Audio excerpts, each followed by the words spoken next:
Good morning from Panhandle Outdoors, America's only daily outdoor TV show. Your source for fishing, hunting, and information for folks who enjoy the great outdoors. Now sit back, relax. It's Panhandle Outdoors.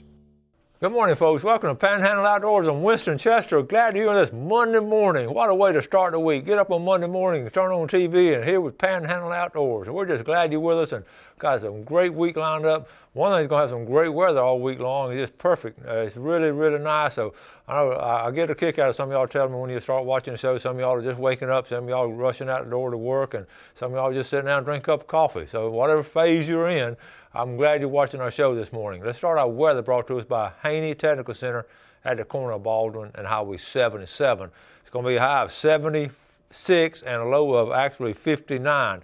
Water temperature is at 64 degrees. It's been pretty steady right there. We had some good weekend. I'm going to show you some pictures tomorrow, some good activity over the weekend. Every Monday we like to do the moon phase. The moon phase this morning, we're in a waning moon, and it's going to be a new moon this coming Saturday. So it's going to be a good week of fishing according to the moon. It's going to be dark, and for hunting season about wrapped up now. So I'm glad. Now the muzzle loaders, it's going to be a good week for muzzle loading. It's going to be wrapping up this weekend. Our tide chart brought to us by Kent Forest Lawn Funeral Home and Cemetery. Looking on the chart right over there. Let me get my chart. We're starting a good tide this week. The tide chart this week is good. Last week we had a lot of, thank you, Bob.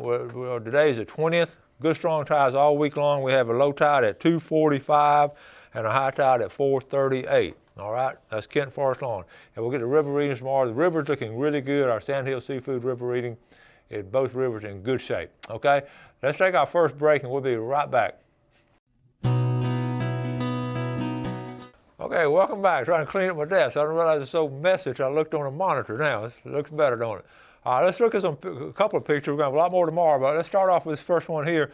And this is, I hope you can guess what this is, okay? So how about some sand fleas? Check them out. These are commercial now. These are sold at a bait and tackle shop. You're not going to catch that many. I got a video coming up next segment on how to catch the sand fleas. And I just wanted to show you a picture of them. These are fresh. This is over at Perdido Key. And that's what we're going to be talking about because it's Pompano fishing time and they're catching them. We're going to talk about that coming up. Okay, next picture I want to show right here. But my teaching friends, and this is so true, I can say this, I'm out teaching, I don't have to get in repercussions from anybody. So the top picture, government-funded classroom, and the bottom, a teacher-funded classroom. Folks, I can say this, I've been there, done that. That is so true, and it's a shame that teachers have to do that. And somewhere, I know a lot of money goes to education, but by the time it gets down in the classroom, it has disappeared. They know what I'm talking about. For all my teaching friends still teaching, I appreciate you, what you're doing, okay? Now, how about Garrison Rosie catching some nice bass last week? Garrison, one of my former students, and Garrison is a good fisherman. Isn't that a great picture, he and the dog? Good job, Garrison Rosie, always smiling. You might be a redneck if. Check this out. This is a good rig now. You laugh about it at first, but you look at it, and those barrels, they're made out of heavy-duty plastic, so they're going to last. They're not going to rust. I got them together, and there's a little platform. You can fish there. You can catch your fish. You can clean them right there and eat them and everything. You got a rod holder. I like that. We may try that here in Panhandle Outdoors. Okay, that's the main picture I want to show you. Now I wanted to mention scallop season. Scallop season is coming up. And we have already set the dates. I say we here in Florida, FWC set. Remember, here in the Panhandle area in St. Joe Bay, it's going to be from July 25th through September 10th. But what's interesting, in the Big Bend area, that Taylor County area, and I'll show you here, we talked about this last year. That's the Big Bend area right here in the Florida coast. And that's Taylor County and Dixie County. And remember, we talked about going to Steinhatchee last year and had visited those folks. There are more scallops down there. It's as simple as that. There's less people and more scallops. Their season is going to be, I wrote it down, they're going to be from June the 16th, a month earlier, to September 10th. They're going to end on the same day. But I know quite a few people, Carl Andrews and a party of those people went down there and spent about 3 or 4 days in Steinhatchee at a campground, and Greg Brudnick and his wife, a bunch of couples went down there and just had a ball and went out there and got a lot of scallops. And when I went by there last year, Gail and I had been down to Daytona, swung back by Steinhatchee, which is, you don't swing by there. It's sort of in the middle of nowhere, really unique place. And I just wanted to go by Sea Hag Marina to see what was going on. And I never will forget, I got a group of people there from Georgia, and went over and sat down at a table. They're sitting, there. It's sort of a bar and a boat ramp, and you can imagine Steinhatchee. And I went over, just introduced myself and just started talking to them. There were about 10 or 12 of them. I could tell they were down there enjoying themselves. And I got talking to them. They were from Georgia, 2 or 3 different parts of Georgia. And what was funny, they had never been scalloping before. They just like to go down there and just get away. How those Georgia and Alabama people like just coming to the coast. But they'd heard about the scallops. Listen, they'd been out like 3 mornings in a row, and there were like 12 of them, and they got the limit in less than an hour and a half. They went out there, one of the guys had a boat, they didn't even know what a scallop looked like. But that's how easy it was getting scallop last year in that Steinhatchee area. So if you want to set up something, go online, check out Steinhatchee. There's several campgrounds down there, some little motels and all, but it's really a neat place to go and get some scallops and all ahead of time. You can get some warm-ups and come back here. It'd be all attuned to us. So I may do, Gail and I may do that ourselves. That'd be a lot of fun.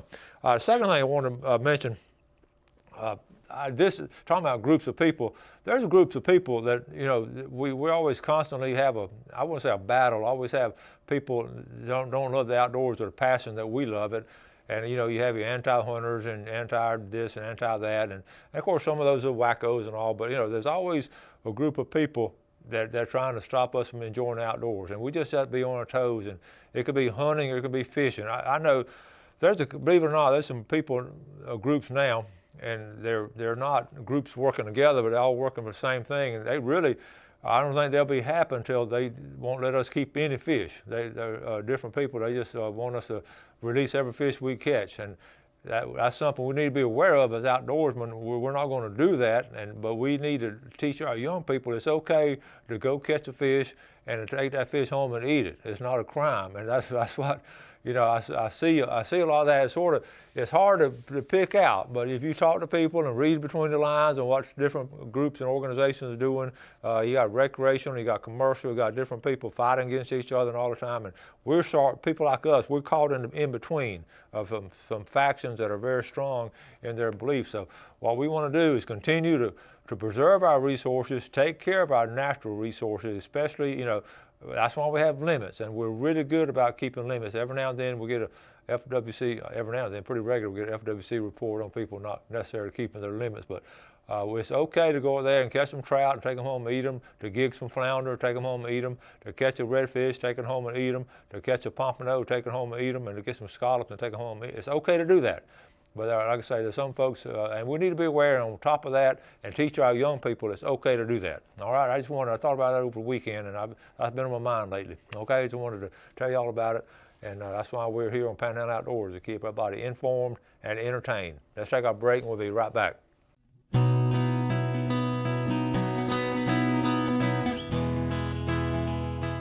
Okay, welcome back, folks. Glad you're with us. I wanted to mention one of the great joys I have on doing this show is talking to people who have learned something off the show. I guess that comes from all my years of being in education and teaching people things and all. And we were out at Sunjammers the other night, and Shannon Burton and Billy Newsom were there, and she came over and she had shot her first buck and talking about it, and told me how much she enjoyed the show, and she said she didn't realize the turkey the male turkey had a beard until she was watching on the show. And thinking, the little things people learn off Panhandle Outdoors is a kick. But I got tickled listening to her. She was so excited telling about the deer and then talking about the male turkey and all. So anyway, and another example too. I have this young man I know.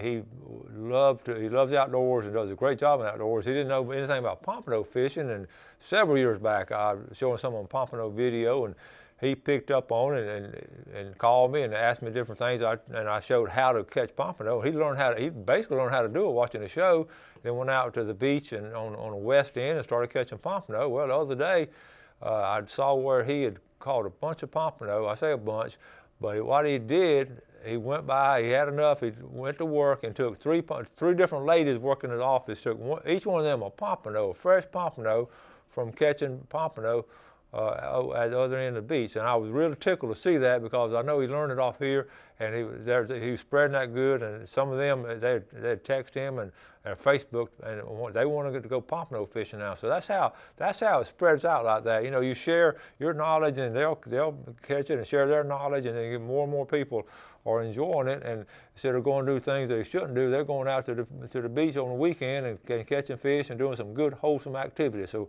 I get a kick out of that. So when you do stuff like that, y'all share it, and we'll go ahead and share it with other folks too.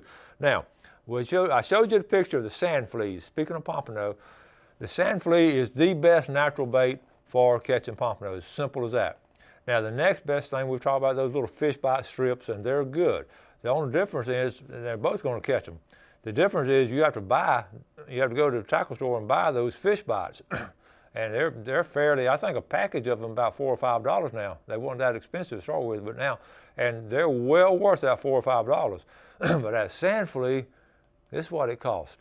And plus, they're fun to catch them. And now we've had a little slowdown with them over the past 5 to 8 years because of the beach renourishment. I think when they renourish the beach, I really think it sort of puts a dent in them. But they're still out there, and they make a comeback. They're adaptable, and they'll make a comeback. They're not as many as they were. And I go to some of the same places, and I used to see them all over the place. Now I see them here, maybe a little bit over there. But they're still fun to catch. They're not hard to catch, and especially if you got a kid around, that's one of the best things, sort of like Tom Sawyer, Huckleberry Finn, when they're whitewashing a fence. You know, you go out there and say, look how much fun this is, and the kid starts doing it, and you sit back and let the kids catch all the sand fleas. So here's a little basic. I did this video in 2011, but it's still true today. It's so true on how to catch these sand fleas. So let's roll this, Bob. Okay, we're on the beach today. We're going to show you how to catch sand fleas. And it's funny, the other day I talked about it in the studio, and the lady Sue in the control room thought sand fleas were these little things on a dog, but listen, they're great bait.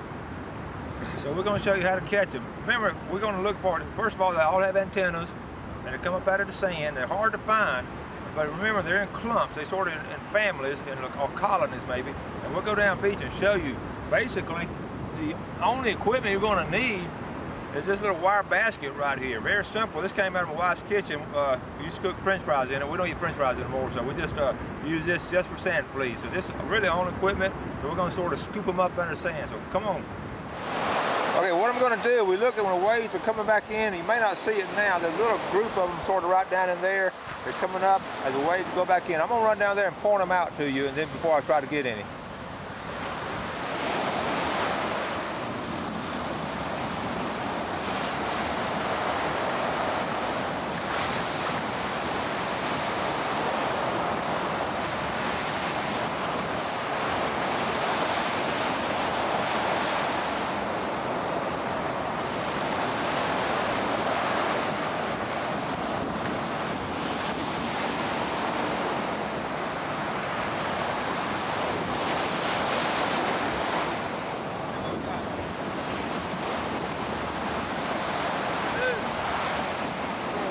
Wash it out with the waves.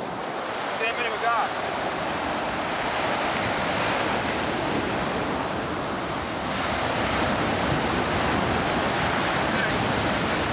I can see we did pretty good. We got a couple of little ones right here that got loose. We're gonna let these little ones go right there. Notice what they'll do. They go right back in the sand. What we do, we catch about 4 nice big ones right here. It'll be good bait. Let me take one out and show you what they look like. Okay, that's a sand flea right there. I'm gonna put them on the ground. I'm gonna show you how fast they are. Here. Okay. Then they dig into the sand. They'll dig into the sand. You'll lose them if you're not careful. They have little antennas on them.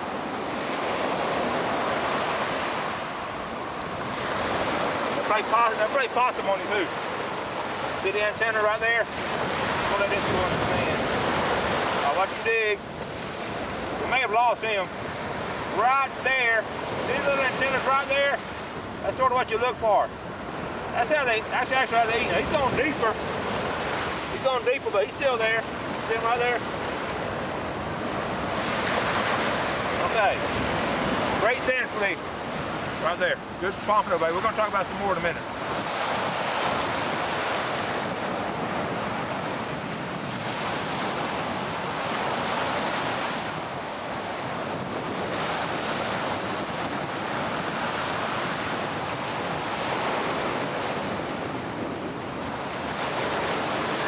1, 2, 3, 4, 5, 6, 7. That's not a bad scoop right there. There's all the antennas coming up, and these are good healthy ones this time of year. One thing I like to do, if I find a female with the eggs, I don't know if you can see the yellow part inside here. Okay, that's a female, and she's starting to have some eggs. I usually turn around and let these go back. I'm gonna release this one back in the surf. We need to say this be like having a big bass you catching with some eggs in it. So we're gonna let that one go. This is also how they dig. This, don't get this protrusion. See how they dig so fast right here? We're gonna let this mommy go. Okay, now once you catch a few, you wanna be able to keep them healthy. And what you do now is put them in a small bucket of sand. If you can see these right here, have a little bit of wet sand. These are some I just caught on that last scoop. They're pretty lively. I just dump them in there. I got a couple little ones. I'll let them go. You can see how they'll dig up into the sand and they'll stay safe. And one thing you do not want to do, a lot of people make this mistake. You put water in here, they'll actually drown. They can't really stay in the water the whole night. So I can keep these today and fish with them, and keep them overnight and fish with them tomorrow, and they'll stay healthy. The ones that don't use, I sort of let go. Well, Panhandle Outdoors on St. Joseph Peninsula, how to catch sand fleas. See you later.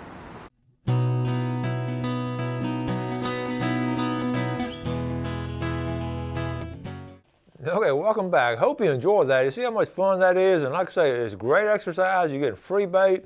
And like I say, throw back those females. If you got a little bit of yellow on them, that's a female with the eggs. Throw them back and leave them out there, and that's just keep renourishing. But just get those big old males and all, that's good bait for pompano. So keep that in mind as we're approaching pompano season. Let's take a look at our fishing game times today, brought to us by Blue Water Outriggers. Looking on the screen there, we're looking at 7:03 a.m. to 9:03, and this evening from 7:26 to 9:26. So keep all that in mind. Now, just a couple of announcements. One of the things, some of the viewers are interested with the Lynn Haven boat ramp, want to know what's going on there. A lot of people didn't know it was closed, and to be honest with you, we didn't get much notice on them closing the Lynn Haven boat ramp. All of a sudden, I saw it. It happened. But the Lynn Haven boat ramp's closed. Let me zoom in here and show you the Lynn Haven boat ramp for you folks that might be coming down. And this is Highway 77 right here in the middle of the screen. I'm going to zoom on in, and you can see the boat ramp. It's a nice, see a loop right there? And excellent boat ramp. But they're Panhandle Engineering along with City of Lynn Haven, and money, a lot of that money, let me say this right now, a lot of that money is coming from outdoorsmen like us, coming from our boat fees, and that money, the segment of that goes to FWC. FWC sends it back. It's not like they're giving it to us. It's our money they're using for our boat ramps. And unlike Mexico Beach and unlike the city of Port St. Joe, Lynn Haven is not charging to launch your boat there. And again, you know how that irritates me that they're doing that, because they're double taxation is what it is. I think that's illegal against the Constitution, isn't it? They can't do that, but they're doing it. But anyway, all the boat ramps in Bay County are free boat ramps. In Jackson County, they're free, and over in Okaloosa County, they're free, as far as I know. But those two, Mexico Beach and City of Port St. Joe, are charging now for boat ramps. Anyway, this is going to be closed for a couple of months. Now, you can put in, if you want to put in, go across the bridge, go north of the bridge, if you still want to fish North Bay, West Bay, and go down McKenzie boat ramp, which is right down here. You see a sign. Most of y'all know where McKenzie boat ramp is, right there in the center of the screen. Okay, on McKenzie Road, you can go launch right there. And that's a good little ramp. There's not a lot of room to park though, so it's going to be crowded. Or also go up there to by the Deer Point Dam Bridge, where we did that video on the manatee, and you can launch your boat there, and there's a lot more room there. You just got a longer run, but you can fish North Bay and that area. So anyway, it's closed, or Lynn Haven boat ramp's closed, so be aware of that. Any other boat ramp closures that you outdoorsmen know about, let us know, because I think that honestly they sort of dropped the ball on letting people know about it. People driving up and trying to launch their boat, and they didn't know about it. So okay, let's move on. I want to say one thing to do this time of the year, as hunting season wrapping up, one of the fun things to do, a lot of people don't know about it, but to take some folks out, the young people and all, and go shed hunting. The shed, looking for the antler sheds. Each year the big bucks shed their antlers, and going and finding them is a lot of fun. Now, it's not going to happen this week or next week, but it'll happen usually toward the end of March, and especially in April. A couple of weeks there, and usually they don't shed both of them at the same time. They break off one, then a day or two later, or a week later, the other one breaks off, but in the general area. You can also get a good handle of what's going on in the area if you're hunting it. But if you don't hunt an area, still a lot of people just love to go find them, and might as well get them. If not, the rats and all are just going to eat them. The squirrels. And I tell you a couple of good places to go, people that you can find. If you notice the pictures we get all year round of those big bucks in St. Andrews State Park, well, those bucks going to shed those antlers somewhere, and they're not going to shed them there on the beach. They're not going to shed them there in the campground. So that only leaves a couple of places out there in the woods to shed those. And I've talked to some people who've found some really nice sheds there. So that'll be something fun thing to do with some kids and all. And another good place also. Is a little larger area, but the Cape San Blas area down there in the St. Joe State Park, but it's a bigger area. And also here in South Walton County, over in the Point Washington Wildlife Management area, some good walking places in there and all to go to. So keep that in mind. Also keep this in mind too. I don't have time to get into it, but I started talking about deer. You can buy deer. You can buy big bucks. You can buy does, and anywhere from $500 or $2,500. It's fascinating to go online and see the deer you can buy. And of course you have to have a permit, and that's the hardest thing. You have to have a big area to put them in. So keep that in mind. You can buy deer. You don't have to necessarily go out and hunt them, and they become pets and all. So you can. I didn't know. I had no idea there were that many deer for sale from Michigan to Oklahoma, Kansas, down here in Florida, and we have some here in the Panhandle. Some places. I have some folks up here around Torrio State Park who raise some really, really big trophy bucks. And they, of course, have people come in and hunt them. So keep that in mind, too, as something you might want to pursue if you like venison. And it costs, you can order venison out of Kansas for about $8.50 a pound. And if you're interested in buying some online, I just checked that out for you last night. Or you can go out and shoot your own big buck and get it a lot cheaper. All right, I got to wrap it up. Got a big show line tomorrow. Got some really good stuff, but we're going to wrap it up for today. Thank you all for watching Panhandle Outdoors. You have a great Monday. Do something good for your fellow man. Enjoy the outdoors, and God bless. Thanks for watching America's only daily outdoor TV show, Panhandle Outdoors with Winston Chester, featuring hunting, fishing, and other activities and information to help you enjoy the great outdoors. Join us next time for Panhandle Outdoors.